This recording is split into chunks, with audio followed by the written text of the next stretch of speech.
Are you a simple-minded Windleton and do you need help with a camera? Well, look no further, my video will teach you how.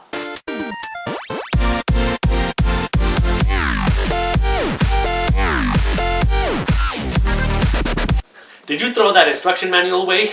Well, who cares about that? My video will teach you how these lenses work in a camera.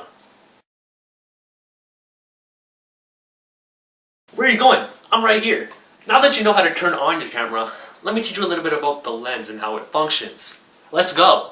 So now that you have your on-off power buttons locked down, let's get in a little deeper on how the camera actually functions. You have your record button right here, and you can actually capture and view what you're recording at the same time as you're recording it through this LCD screen, which is very handy. You can also upload, export, direct DVD for that YouTube thing. I know what you're talking about right there. I feel you. Then you have your aperture right here and your lens. We'll get in a little deeper about that later on during the video. You can also hold it with this custom-made strap by JVC.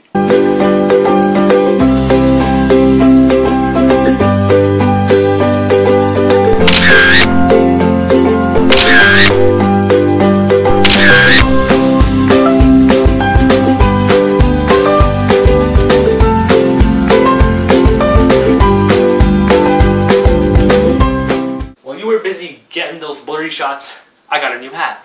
Anyways, those blurry shots are probably due to the fact that you don't know a little bit about the 6 to 7 lenses that function inside the camera itself. See, the camera is like a big mirror that you learned in the classroom, but let's get in a little bit further about that later. Before we get to the internals of the camera, you might notice this small square hole here. This is called the aperture. Much as like your eye, it has a small opening that focuses in the light, differentiating on how much you want the light to come in. If you want a much wider aperture, that means you're letting more light in, having a much wider shot. Well, to focus in on the aperture, we must now look at the lenses that help with the aperture and how you get that clear, concise image. While in principle, you're thinking that this small aperture, which is basically the hole on the front of the camera, works as a pinhole camera without the lenses. The smaller the aperture is, the better image that you're going to get. But what if you want to get a wide-angle shot and you want to make your aperture a little bit larger? Well, as you sort of remember in science classes, the larger that the pinhole camera gets, the blurrier your shot is. In order to correct this variation, varying lenses are placed throughout the camera in order to achieve a clear and concise shot.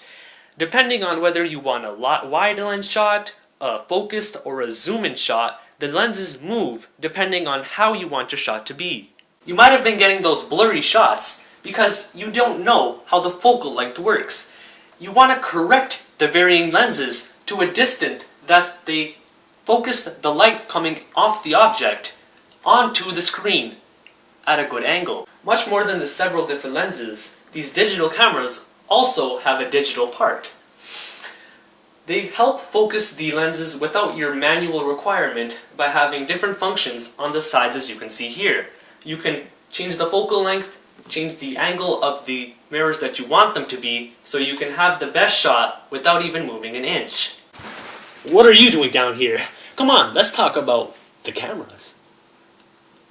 Well, much more than the 6 to 7 lenses that you have in your camera, the digital camera is a very unique piece of technology. The various motors and digital software inside the camera help photographers get the best picture. As you can see in these images, the clear and concise images that you can see are works of art.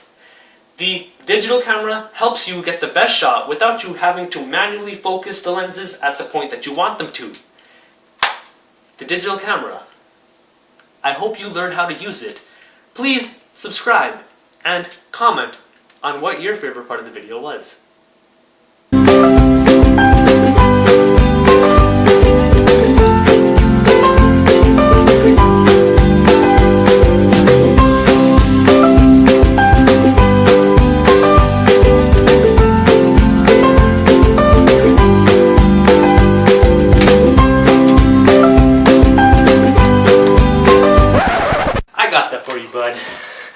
Anyways, thanks for watching guys, and I hope to see you in the next video.